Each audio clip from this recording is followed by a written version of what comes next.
de la demeure prophétique. Je peux dire qu'ils connaissent très bien Ahl al-Bayt jusqu'à l'imam Reza, béni soit-il. La population d'ici considère les gens issus de la famille du prophète comme des saints et il les appelle sharif.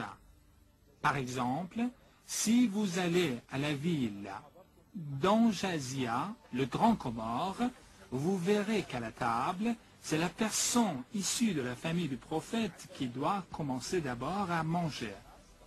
Sur l'île d'Anjouan aussi, la population les aime beaucoup et leur donne la priorité dans de nombreux cas.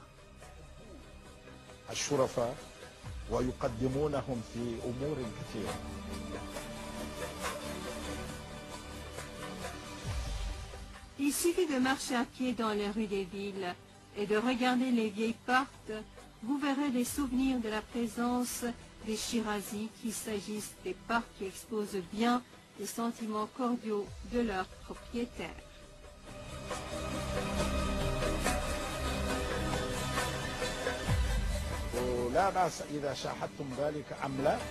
Je ne sais pas si vous avez vu ou non, il y a des portes dans la ville sur lesquelles sont tracés des poèmes en la grandeur de Ahl al-Bayt. Sur plusieurs de ces portes, il est écrit « J'ai 5 personnes avec qui j'éteindrai le feu de l'enfer. Ils sont Mustafa et Murtaza, Fatima et leur fils. » Nombreux sont les portes sur lesquelles on voit de telles écritures. Ces portes sont fabriquées il y a plus de 300 à 400 ans.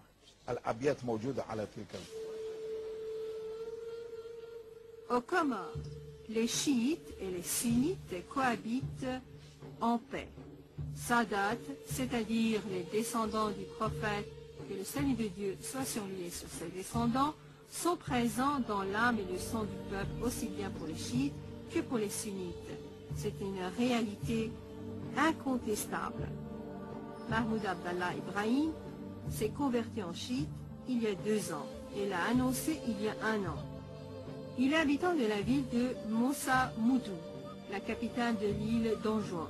On peut dire, à cause de ses activités religieuses, il est devenu le leader des chiites d'Anjouan.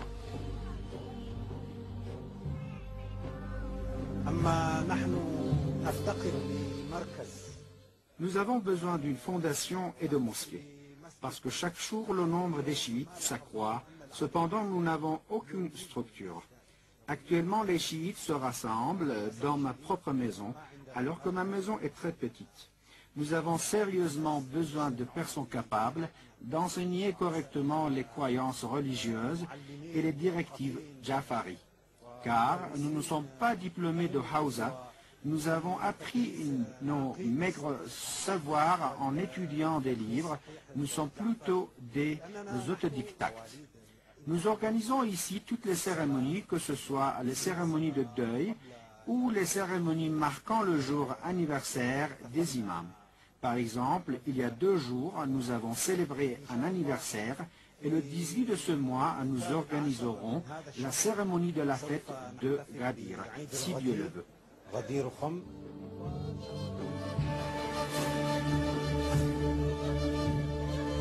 Depuis quelque temps, Mahmoud a transformé sa maison en un centre culturel nommé Al-Qaïm. En utilisant le minimum de moyens, il travaille pour propager le chiisme. Il ne demande pas grand-chose dans la vie, rien qu'une petite école et quelques professeurs pour enseigner les prescriptions de la sainte religion. Pensez-vous que c'est trop?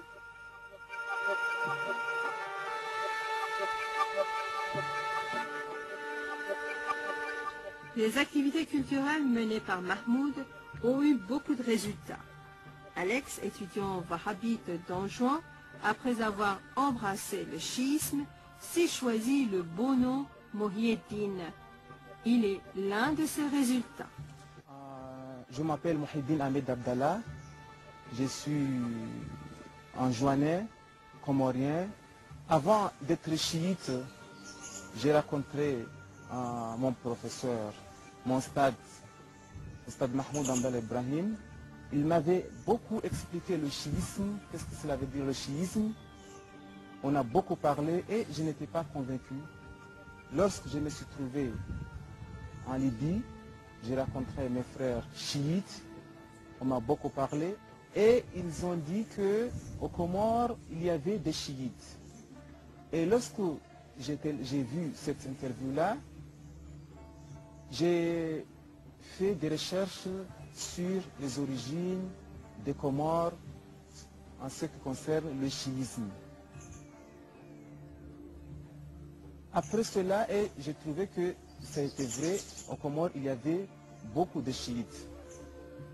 Pour constater l'amitié de la population d'ici, on n'a pas besoin de lire des ouvrages ou faire un sondage en distribuant des formulaires. Les signes de cette pure amitié sont visibles partout dans les villes. Le motif d'une main comme symbole des Comores est visible sur les épaules des militaires en fin d'études, toutes les lettres administratives et même sur les drapeaux de certaines îles. C'est le symbole de la main de Fatemeh Zahra, bénie soit-elle, fille du prophète. Un point auquel chiites et sunnites croient, c'est que le président de la République précise. Cette main est le symbole de la main de la fille du prophète qui brille sur la tête des Comores. On a beaucoup d'exemples. On a la main de Fatima, par exemple, qui est utilisée jusqu'à maintenant, la main de Fatima lors de la séparation d'Anjouan.